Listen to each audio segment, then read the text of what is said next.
Hello friends, मैं जय आपका विशेष ज्ञान में स्वागत है। फ्रेंड्स आज की इस वीडियो में मैं आपको अकाउंटिंग की डेबिट एंड क्रेडिट के रूल्स के बारे में बताऊंगा कि कब कौन सी एंट्री डेबिट होती है और कब कौन सी एंट्री क्रेडिट होती है। तो ये मेरी वीडियो रिक्वेस्टेड वीडियो है। मेरे एक व्यूअर ने मुझे रिक्वेस्ट की थी कि आप डेबिट एंड क्रेडिट के रूल्स के बारे में बताइए, क्योंकि उन्हें टैली में सारी बातें समझने में प्रॉब्लम्स हो रही है।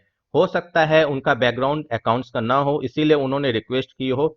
तो जैसा कि आप सभी को पता है कि मैं अपने चैनल पर सिर्फ टैली की वीडियो ही अपलोड करता हूं, ये एज्यूम करते हुए कि आपको अकाउंट्स की नॉलेज है, कम से कम बेसिक नॉलेज तो आपको जरूर है अकाउंट्स की। इसीलिए मैंने कभी भी अपने चैनल पर अकाउंट्स से रिलेटेड कोई भी वीडियो अपलोड नहीं की है। और आई थिंक कि ये मेरी video first and last video ही है अकाउंट्स को लेते हुए, और ये एक बेसिक डिटेल है, तो मुझे लगता है कि ये पता होना सभी को जरूरी है। तो जैसा कि अगर आपका अकाउंट्स का बैकग्राउंड है तो आपको पता ही होगा कि अकाउंट में आपका रूल चलता है गोल्डन रूल, जिसके थ्रू आप पता कर सकते हैं कि कौन सी एंट्री डेबिट होगी और कौन सी एंट्री क्रेडिट होगी। तो यहाँ पर तीन अकाउंट्स होते हैं, एक होता है पर्सनल अकाउंट, दूसरा होता है रियल अकाउंट, तीसरा होता है नॉमिनल अकाउंट।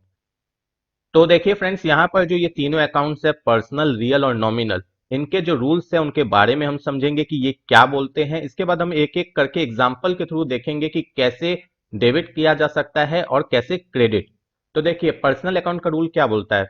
ये बोलता है debit the receiver credit the giver. जो रिसीव करता है वो डेबिट होता है और जो देता है वो क्रेडिट होता है, ठीक है। अब आपको रियल अकाउंट क्या बोलता है। ये बोलता है debit what's come in, credit what goes out, ठीक है। जो आया वो डेबिट होगा, जो गया वो क्रेडिट होगा। जो भी चीज गई वो क्रेडिट होगी, यानी आपकी फर्म से जो भी चीज चली गई वो क्रेडिट होगी, और जो भी चीज आई आपकी फर्म में वो डेबिट होगी। इसी तरीके से अगर नॉमिनल अकाउंट की मैं बात करूं तो यहां पर इसका रूल बोलता है debit all expenses and losses losses and credit all income and gains. यानी जो भी खर्च या हानि आपकी फर्म को होती है वो डेबिट होती है, और जो भी आपकी फर्म को आय या गेन होती है, जो भी लाभ होता है, वो आपका क्रेडिट होता है।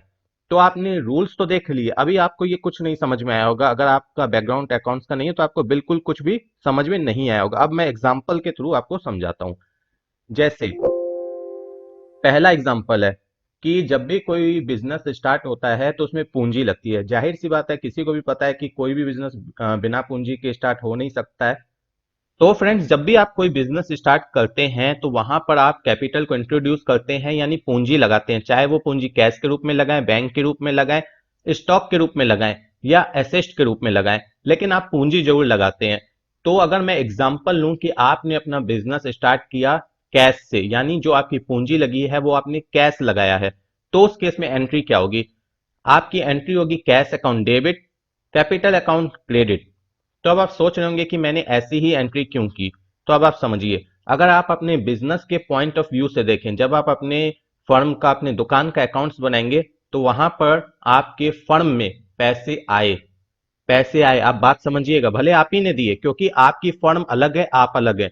आपकी फर्म आर्टिफिशियल पर्सन है, आप याद रखिएगा, आपकी फर्म आर्टिफिशियल पर्सन है और आप अलग पर्सन है। क्योंकि जब आप फर्म में पैसे लगाते हैं तो आप ये थोड़ी ना बोलते हैं कि मैंने खुद पर पैसे लगाए, आप बोलते हैं मैंने अपनी दुकान पर पैसे लगाए हैं। यानी आप उसे एक अलग एंटिटी मानते हैं जिसका कोई वजूद नहीं है। लेकिन जब आप अकाउंटिंग के हिसाब से उसे समझेंगे तो आप उसे एक आर्टिफिशियल पर्सन समझेंगे। और आपकी फर्म आपको क्या समझती है, जब भी आप अपने फर्म में पैसे लगाते हैं तो आपको कैपिटल के नाम से जाना जाता है। आप जो भी पैसे लगाते हैं अपनी फर्म में उसे कैपिटल के नाम से जाना जाता है। और जब भी आप पैसे निकालते हैं अपनी फर्म से तो उसे ड्राइंग के नाम से जाना जाता है। तो ये याद रखिएगा, जब भी आप बिजनेस में पैसे लगाएंगे तो आपको कैपिटल के नाम से ही जाना जाएगा, और जब भी पैसे निकालेंगे अपने फर्म से अपने पर्सनल यूज के लिए तो आपको ड्राइंग के नाम से जाना जाएगा।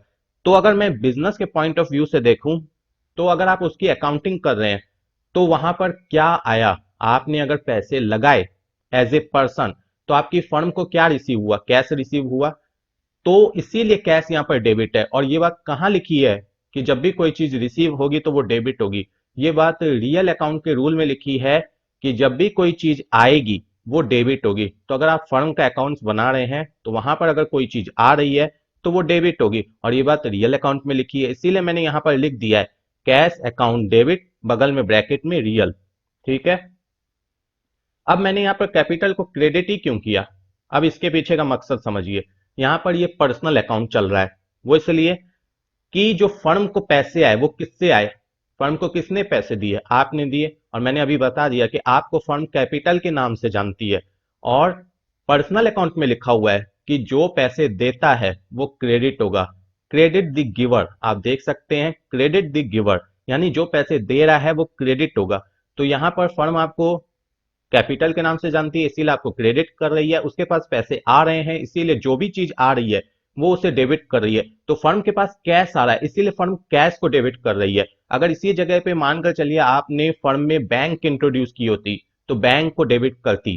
बैंक को इंट्रोड्यूस करने का क्या मतलब है, मानकर चलिए आपने बिजनेस स्टार्ट किया, लेकिन बिजनेस स्टार्ट करने से पहले ही आपका किसी बैंक में खाता था, वहां पर अकाउंट था जिसमें कि पैसे पड़े थे, और आपने बिजनेस स्टार्ट किया। तो आप कोई कैश लेकर बिजनेस में नहीं गए, आप सीधे वो जो बैंक अकाउंट है उसी से जो भी परचेज करना होता है अपनी दुकान के लिए, या जो भी एक्सपेंस करना होता है दुकान के लिए, डायरेक्ट बैंक के थ्रू करते हैं। तो इस केस में जब भी आप एंट्री करेंगे तो वहां पर ये नहीं लिखेंगे कि कैश लेकर आया मैं।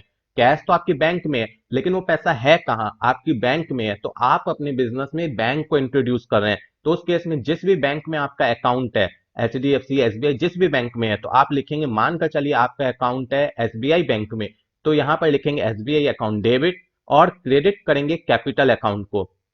क्रेडिट कैसे करेंगे, कैपिटल अकाउंट को, क्योंकि ये तो सेम है, देने वाला तो सेम है, भले जो चीज आई है वो अलग है। तो यहां पर अगर मानकर चलिए अकाउंटिंग के हिसाब से हम समझे, यहां पर मैं बैंक का नाम हटा देता हूं, तो हम क्या करेंगे, बैंक अकाउंट डेबिट करेंगे और कैपिटल अकाउंट क्रेडिट करेंगे। और यहाँ पर जो एंट्री में डेबिट और क्रेडिट का रूल है वो सेम चलेगा जैसे कैश के रूप में चल रहा है। अगर मानकर चलिए आपने स्टॉक लगाया है अपने बिजनेस में, फॉर एग्जाम्पल बिजनेस स्टार्ट करने से पहले ही आपके पास कुछ स्टॉक था, अब कहां से आया कैसे आया उसको छोड़ दीजिए, आपके पास कोई स्टॉक पहले से ही पड़ा था, तो उस केस में आपने अपने बिजनेस में कोई पैसे नहीं लगाए, कोई बैंक के थ्रू पैसे नहीं लाए, आपने डायरेक्ट स्टॉक को इंट्रोड्यूस किया। तो आप करेंगे स्टॉक अकाउंट डेबिट और क्रेडिट करेंगे कैपिटल को। अगर मानकर चलिए कोई एसेट लगाई है, कोई संपत्ति लगाई है, जैसे आपके पास कोई कंप्यूटर है पुराना जो कि आप पहले पर्सनल यूज में लेते थे लेकिन अब आप बिजनेस में ले रहे हैं उसे यूज, या कोई मशीन है जिसे आप पहले पर्सनल यूज में लेते थे या आपके पास पड़ी हुई थी लेकिन अब आपने उसे बिजनेस में यूज करना स्टार्ट कर दिया, तो मशीन या computer account debit, capital account credit होगा। तो इस तरीके से एंट्री होगी। अब हम दूसरी एंट्री की तरफ चलते हैं। दूसरी एंट्री क्या है, purchase account debit, cash account credit, और यहां दोनों में ब्रैकेट में रियल लिखा हुआ है। यानी अगर मानकर चलिए आपने कैश में किसी से परचेज किया, तो उस केस में आप एंट्री करते हैं परचेज अकाउंट डेबिट, और कैश या बैंक, मानकर चलिए आपने उसे बैंक के थ्रू पैसे दिए हैं या डायरेक्टली कैश में दिया है, तो जिसके भी थ्रू दिए हैं उसे आप क्रेडिट कर देंगे। और यहाँ पर दोनों रियल क्यों है, इसके पीछे का कॉन्सेप्ट समझिए। आपकी फर्म को क्या आया, आपने जब परचेज किया तो आपके फर्म में कोई गुड्स आया होगा, जो भी चीज आपने परचेज की होगी वो चीज आई होगी आपकी फर्म में, तो उसे हम लोग परचेज बोलते हैं। आप यहाँ पर गुड्स भी बोल सकते हैं, जरूरी नहीं आप परचेज बोलेंगे, गुड्स भी बोल सकते हैं। गुड्स आपकी फर्म में आया तो हम डेबिट करते हैं। यहाँ पर रियल अकाउंट चल रहा है कि मेरे फर्म में आया, क्या आया, गुड्स आया। और गया क्या, हमारे हाथ से पैसे गए, चाहे वो बैंक के रूप में गए या कैश के रूप में गए, जिस भी रूप में गए, गए हमारे हाथ से पैसे, हमारी फर्म से उतने पैसे चले गए, तो उस केस में वो क्रेडिट होगा। तो यहाँ पर दोनों जो डेबिट और क्रेडिट है दोनों रियल अकाउंट है, यहाँ पर एक चीज आ रही है एक चीज जा रही है, ठीक है। अब हम अपने तीसरे एग्जाम्पल को लेते हैं जहां पर कि आप जो परचेज कर रहे हैं या जो आपके पास गुड्स आ रहा है वो क्रेडिट में आ रहा है, यानी जिस पार्टी से आप परचेज कर रहे हैं उसे आपने पेमेंट नहीं की है। तो उस केस में एंट्री क्या होगी, उस केस में होगी परचेज अकाउंट डेबिट या गुड्स अकाउंट डेबिट, और क्रेडिट होगा जो भी वो पार्टी का नाम है वो आप यहाँ पर क्रेडिट कर देंगे। तो यहाँ पर ये एंट्री क्यों हुई, देखिए गुड्स आ रहा है आपके पास, बात समझिए, आपकी फर्म में गुड्स आ रहा है तो रियल अकाउंट चलेगा यहाँ पर, क्योंकि जो भी चीजें आती है वो डेबिट होती है, तो डेबिट हो गया आपका गुड्स या परचेज। और ये आपको दिया किसने, जिसने भी दिया उसका नाम क्रेडिट होगा, क्योंकि पर्सनल अकाउंट में लिखा हुआ है कि जो भी देगा वो क्रेडिट होगा, ठीक है। तो इस हिसाब से आपकी एंट्री चलेगी। अब हम चौथी एंट्री की बात करते हैं। यहाँ पर रियल और नॉमिनल दोनों एक साथ काम कर रहे हैं, रियल और नॉमिनल दोनों एक साथ काम कर रहे हैं। तो वो क्या है, जैसे कि आपको कैश रिसीव हुआ, कैश रिसीव हुआ मतलब कि आपको किसी ने कमीशन दी। अगर मानकर चलिए कोई पर्सन आपको कमीशन देता है, किसी भी चीज में देता है कमीशन, तो आपके लिए वो कमीशन क्या है, फायदा है। तो नॉमिनल अकाउंट का मैंने रूल क्या बताया था, क्रेडिट में होता है ऑल इनकम एंड गेन्स, जो भी आपको फायदा होता है, जो भी आपको लाभ होता है, वो आप क्रेडिट करते हैं। तो आप नाम देंगे ना कि किस वजह से फायदा हुआ, कमीशन से फायदा हुआ, तो आप क्रेडिट करेंगे कमीशन को। आया क्या? कमीशन, कोई चीज कमीशन तो नहीं देगा आपको। आपको क्या देगा? कैश के रूप में देगा, बैंक के रूप में देगा, किसी न किसी रूप में देगा, या इन काइंड में देगा, लेकिन देगा किसी न किसी रूप में। खाली बोल देने से नहीं है कि कमीशन है, किसी न किसी रूप में आपने उसे प्राप्त किया होगा। तो जिस भी रूप में प्राप्त किया, अगर बैंक में रिसीव किया है तो बैंक अकाउंट डेबिट, क्योंकि आपके पास आपकी फर्म में वो आया। कैश में रिसीव किया तो कैश अकाउंट डेबिट। और आया क्या है? कमीशन आई है, तो यहाँ पर नॉमिनल अकाउंट चल रहा है, क्योंकि ये फायदा हो रहा है आपको, इसीलिए क्रेडिट में जा रहा है। ठीक है। अगर मानकर चलिए इसी तरीके से आपने किसी को पे किया है, कोई एक्सपेंस है, कोई खर्चा है, पे किया, जैसे कि मानकर चलिए आपने किसी स्टाफ को सैलरी दी है, कोई मजदूरी दी है, जिसे हम वेजेस बोलते हैं इंग्लिश में, अगर किसी को वेजेस दिए हैं, तो उस केस में क्या है? तो फ्रेंड्स, जो भी एक्सपेंसेस या खर्च है जो कि आपकी फर्म का है, उसे आप डेबिट करेंगे, क्योंकि नॉमिनल अकाउंट में साफ लिखा हुआ है debit all the expenses and losses. कोई भी खर्च होगा उसे आप डेबिट करेंगे।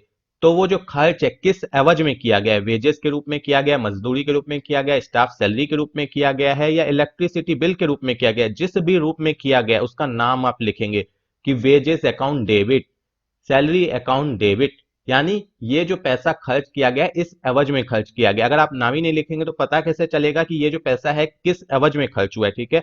अब किस मोड में खर्च हुआ है? कैश के रूप में खर्च हुआ है, बैंक के रूप में खर्च हुआ है, या इन काइंड खर्च हुआ है? कई बार क्या होता है कि मजदूरी में लोग या तो बैंक के थ्रू पे करते हैं, या कैश के रूप में पे करते हैं, या इसके अलावा कोई सामान दे देते हैं। तो जो भी चीजें आपकी फर्म से गई है, क्योंकि जब आप देते हैं तो आपकी फर्म से वो चीज चली गई, आपके बिजनेस से वो चीज चली गई, तो वो आपकी क्रेडिट होती है। और जिस रूप में गई है, जिस मोड में गई है, उसे आप क्रेडिट करेंगे। कैश में गई तो कैश, बैंक में गई तो बैंक, और सामान में गई तो गुड्स लिख देंगे। ठीक है। फ्रेंड्स, मैंने यहाँ पर ट्राई किया आपको समझाने के लिए कि कौन सी एंट्री डेबिट होती है, कौन सी एंट्री क्रेडिट होती है। मैंने कुछ एग्जांपल्स भी दिए ताकि आपको मेरी बात अच्छे से समझ में आए। लेकिन मैं एक बात बता दूं कि मैं या कोई भी कितना भी ट्राई कर ले, अगर आपका बैकग्राउंड अकाउंट्स का नहीं है तो सिर्फ सुनने और समझने से नहीं होगा। अगर आप प्रैक्टिस नहीं करेंगे तो आप कभी नहीं सीख पाएंगे। अकाउंट्स में जब तक आप प्रैक्टिस नहीं करेंगे तब तक आपकी हैबिट नहीं बनेगी, और तब तक आपको सारी चीजें याद नहीं होंगी। आप भले अभी सोच रहे होंगे कि अभी समझ में आ गया, 2-4 दिन में आप फिर भूल जाएंगे अगर आप प्रैक्टिस नहीं करेंगे। तो मैं आपको बता दूं कि आपको प्रैक्टिस करनी पड़ेगी। आप कहीं से भी एंट्रीज निकालिए, उन्हें पास कीजिए, बैठकर घर में बार बार उसे ट्राई कीजिए, तो फिर आपकी हैबिट बन जाएगी। फ्रेंड्स, अभी तक मैंने आपको गोल्डन रूल के बारे में बताया, अब मैं आपको अमेरिकन रूल के बारे में बताऊंगा, जिसे कई लोग डायमंड रूल के नाम से भी जानते हैं। तो देखिए फ्रेंड्स, कई लोगों को गोल्डन रूल ज्यादा इजी लगता है समझने के लिए, कई लोगों को अमेरिकन रूल ज्यादा इजी लगता है।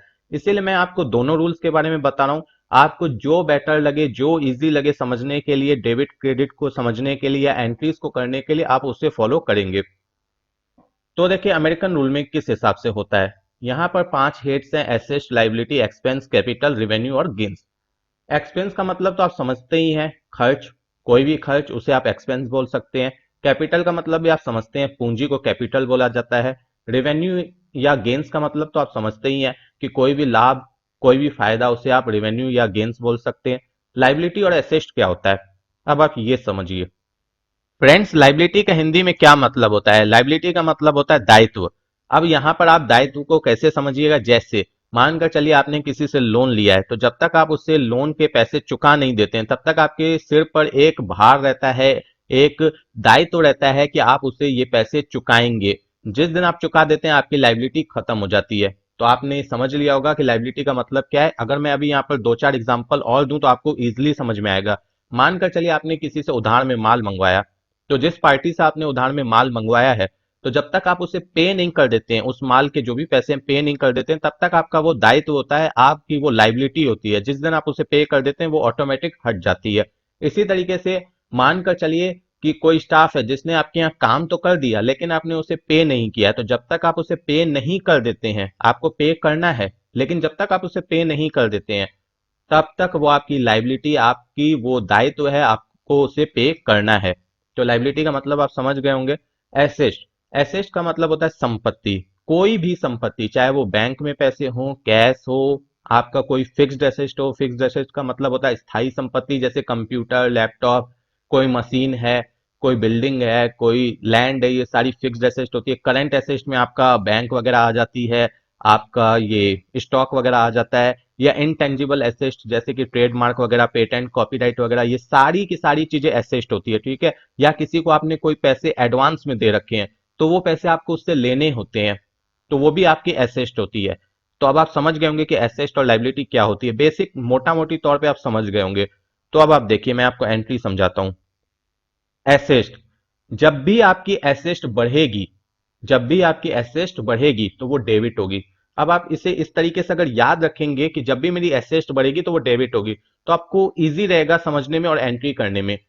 जब भी कोई एसेट बढ़ेगी तो डेबिट होगी, जब भी कोई एसेट यानी कोई भी संपत्ति आपकी घटेगी तो क्रेडिट होगी।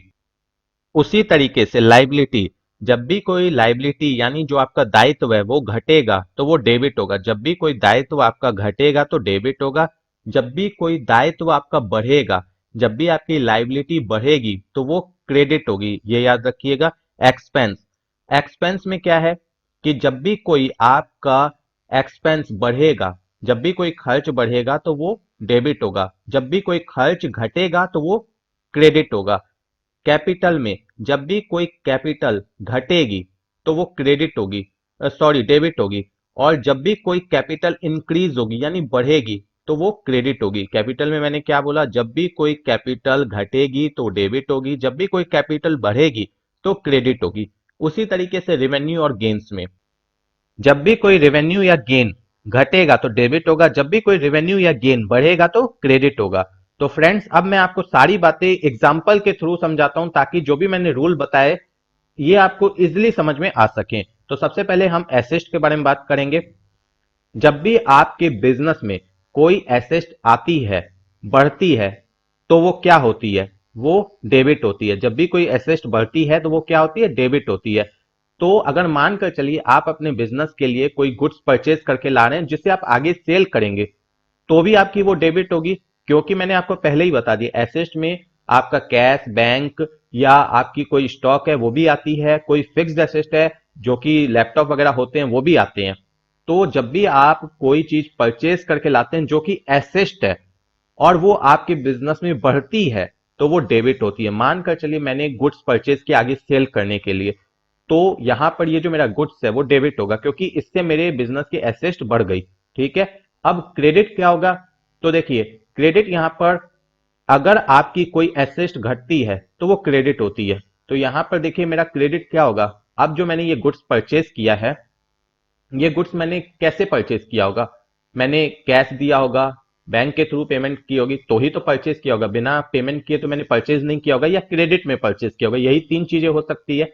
तो मानकर चलिए सबसे पहले अभी हम क्रेडिट को साइड कर देते हैं। अगर मैंने कैश या बैंक के मोड में वो गुड्स को परचेज किया है तो मेरे पास एसेट एक तरफ बढ़ रहा है, एक तरफ मेरे पास लैपटॉप या जो गुड्स है हमने जो परचेज किया आगे सेल करने के लिए वो बढ़ रहा है तो वो हम डेबिट करेंगे। और दूसरी तरफ हमारी एक एसेट घट रही है, अगर हमने कैश दिया है तो कैश भी तो हमारी एसेट है, वो हमारी घट रही है तो वहां पर कैश हमारी क्रेडिट हो जाएगी। अगर बैंक के थ्रू पेमेंट किया तो बैंक हमारी घट रही है तो बैंक हमारी क्रेडिट हो जाएगी। तो अब आपको मैं समराइज्ड वे में समझाता हूं। अगर मानकर चलिए आप अपने बिजनेस के लिए कोई फिक्स्ड एसेट लाते हैं, जैसे मानकर चलिए लैपटॉप लाते हैं जिसमें कि आप अकाउंट करेंगे अपने बिजनेस की, तो उस केस में लैपटॉप अकाउंट डेबिट और आपका क्रेडिट में आएगा कैश या बैंक, जिस भी मोड में आपने पेमेंट की होगी, ठीक है। क्योंकि एक तरफ आपकी एसेट बढ़ रही है, दूसरी तरफ आपकी दूसरी एसेट घट रही है। तो जब एसेट बढ़ती है तो डेबिट होती है, और जो एसेट बढ़ती है वो डेबिट होती है, और जो एसेट घटती है वो हमारी क्रेडिट होती है, ठीक है। अब देखिए मानकर चलिए आपने वो जो एसेट परचेज की है या जो गुड्स परचेज किया अगर क्रेडिट में परचेज किया है, तो इस सिचुएशन में आपके बिजनेस में एसेट तो आई, चाहे आपने क्रेडिट में ही क्यों ना परचेज की हो। तो अगर गुड्स आया तो डेबिट होगा, अगर कोई लैपटॉप परचेज किया जो कि फिक्स्ड एसेट है वो भी डेबिट होगा। लेकिन आपने इसे उधार में परचेज किया, आपके बिजनेस में से कोई एसेट कम नहीं हुई है लेकिन आपकी लाइबिलिटी इंक्रीज हो गई है, क्योंकि आपने उधार में परचेज किया है तो अब आपकी वो लाइबिलिटी आपको उसे पे करना है। और जब लाइबिलिटी इंक्रीज होती है तो क्या होता है, आप देख सकते हैं सामने स्क्रीन पर, लाइबिलिटी जब इंक्रीज होती है तो क्रेडिट होती है। यहां पर समझिए जब आप वही चीज कैश या बैंक में परचेज कर रहे हैं तो वहां पर सिर्फ एसेट का रूल वर्क कर रहा है, वहां पर एसेट का रूल वर्क कर रहा है कि एक एसेट बढ़ रही है दूसरी एसेट घट रही है। लेकिन जब वही चीज आप क्रेडिट में परचेज करते हैं तो वहां पर एसेट और लाइबिलिटी दोनों का रूल एक साथ वर्क कर रहा है, डेबिट में आपकी एसेट बढ़ रही है और क्रेडिट में आपकी लाइबिलिटी बढ़ रही है। ठीक है, तो इस तरीके से आप समझ गए। और अगर यहीं पर हम गोल्डन रूल को फॉलो करें तो यहां पर देखिए, यहां पर इस एंट्री में जिसमें कि हमने कैश में परचेज किया है या बैंक के थ्रू परचेज किया है फिक्स्ड एसेट या कोई गुड्स, तो यहां पर दोनों एंट्री में चाहे वो डेबिट हो या क्रेडिट हो, रियल अकाउंट वर्क कर रहा है। रियल अकाउंट कैसे? रियल अकाउंट में क्या मैंने बताया था कि जब कोई चीज आती है तो डेबिट होती है, जब कोई चीज जाती है तो क्रेडिट होती है। तो यहां पर आपके पास फिक्स्ड एसेट या गुड्स आ रहा है तो डेबिट, आपके पास से कैश या बैंक जा रहा है तो क्रेडिट। ठीक है, लेकिन अगर मैं यहां पर बात करूं कि आपने कोई फिक्स्ड एसेट या गुड्स क्रेडिट में परचेज किया है और वहां पर अगर मैं गोल्डन रूल को अप्लाई करूं तो इस केस में आपके पास आया फिक्स्ड एसेट, चाहे वो लैपटॉप हो या जो भी सामान हो फिक्स्ड एसेट के रूप में, या आपने कोई गुड्स परचेज किया आगे सेल करने के लिए, तो वो आपका डेबिट हो जाएगा। या तो फिक्स्ड एसेट डेबिट होगा या गुड्स डेबिट होगा, जो भी चीजें आपने परचेज की है वो आपकी डेबिट हो जाएगी। ठीक है, अब यहां पर क्रेडिट क्या होगा? गोल्डन रूल के हिसाब से यहां पर क्रेडिट होगा आपका जो पार्टी जिसने आपको मतलब सामान उधार में दिया है, जो कि पर्सनल अकाउंट में आता है, वो आपका क्रेडिट हो जाएगा। तो देखा फ्रेंड्स, एंट्री में दोनों रूल एक साथ वर्क कर रहे हैं। मैंने आपको समझा दिया कि गोल्डन रूल में किस तरीके से समझना है और अमेरिकन रूल में किस तरीके से समझना है इस एंट्री को। अब मानकर चलिए हम एक दूसरी एंट्री लेते हैं। यहां पर सपोज कीजिए कि आपने पहले ही किसी व्यक्ति से कोई सामान उधार में परचेज किया था। ठीक है, कोई सामान उधार में किसी व्यक्ति से परचेज किया था, किसी पार्टी से परचेज किया था। तो उस केस में जो पार्टी है जिससे आपने परचेज किया था, उसकी लाइबिलिटी थी आपके पास, उसे आपको पे करना था। तो फॉर एग्जांपल अगर मानकर चलिए उस पार्टी को आप पेमेंट कर रहे हैं, तो उस केस में क्या हो रहा है कि आपकी लाइबिलिटी घट रही है। जब आप किसी भी पार्टी को पे कर रहे हैं जिसकी लाइबिलिटी थी आपके ऊपर, तो उस केस में आपकी लाइबिलिटी घट रही है। और उस केस में और क्या चीज घटती है? आप जब किसी को पे कर रहे हैं तो आपका एसेट भी घटता है। आप किस मोड में पेमेंट करेंगे? किसी को भी कैश में देंगे पैसे या बैंक के थ्रू देंगे? तो जब आप अपनी लाइबिलिटी को डिक्रीज करते हैं तो आपकी एसेट भी डिक्रीज होती है। ठीक है, तो उस केस में आपकी एंट्री क्या होगी? अगर मानकर चलिए मैं राम को पेमेंट कर रहा हूं, मैंने उससे कोई चीज उधार में परचेज की थी, तो राम को जब मैं पेमेंट करूंगा तो यहां पर मेरी लाइबिलिटी डिक्रीज हो रही है। तो डिक्रीज होगी तो हम क्या लेंगे? देखिए आपको क्या लेना है लाइबिलिटी में। अगर आप देखेंगे तो जब आपकी लाइबिलिटी डिक्रीज होती है तो आपको डेबिट करना होता है। ठीक है, और इसके बाद क्रेडिट क्या करना है? क्योंकि जब आप लाइबिलिटी की पेमेंट कर रहे हैं तो आपका एसेट घट रहा होगा, क्योंकि आप किसी ना किसी मोड में तो पेमेंट कर रहे होंगे, चाहे वो कैश हो या बैंक। और ये सारी चीजें किस में आती है? एसेट में आती है। तो जब भी आपका एसेट कम होता है, डिक्रीज होता है, तो वो क्रेडिट होता है। तो आपने देखा कि किस तरीके से वर्क हो रहा है। अब उसी तरीके से एक्सपेंस की मैं बात कर लेता हूं कि मानकर चलिए आपको किसी स्टाफ को सैलरी देनी है। फॉर एग्जाम्पल आपको किसी स्टाफ को सैलरी देनी है, तो सैलरी क्या है? एक्सपेंस है। और यहां पर जब भी आपका एक्सपेंस बढ़ता है तो वो डेबिट होता है। आप देख सकते हैं जब भी कोई एक्सपेंस बढ़ता है तो डेबिट होता है। तो सैलरी अकाउंट डेबिट। और उसके बाद आप उसे पेमेंट किस मोड में करेंगे? आप तो पेमेंट करेंगे कैश या बैंक के थ्रू, तो उस केस में आपका एसेट कम हो जाएगा। तो यहां पर क्रेडिट हो जाएगा आपका कैश या बैंक, जो कि आपको एसेट में दिख रहा होगा कि जब भी आपका एसेट डिक्रीज होगा तो वो क्रेडिट होगा।